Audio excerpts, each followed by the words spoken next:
Hey, what's going on, guys?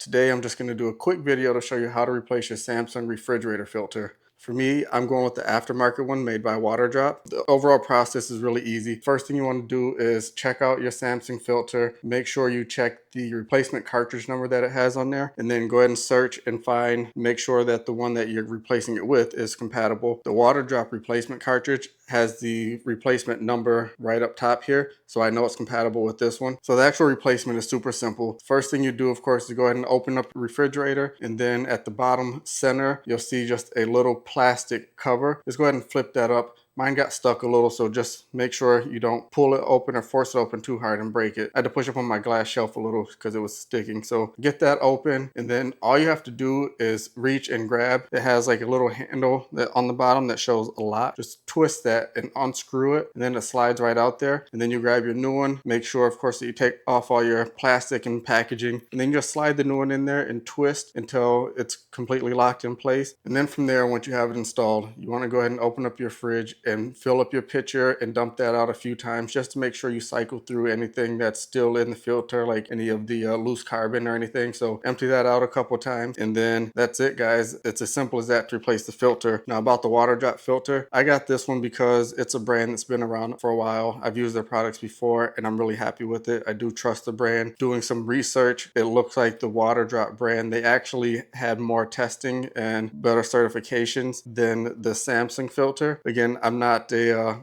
water expert, but just doing the quick research, the Waterdrop one did look like a superior filter to me, and it's also at a better value. So I went ahead and bought the 3-pack, so I have the other one sitting around for when I need to replace them again. Peace of mind there, and I'm happy with the filter. So that's it, guys.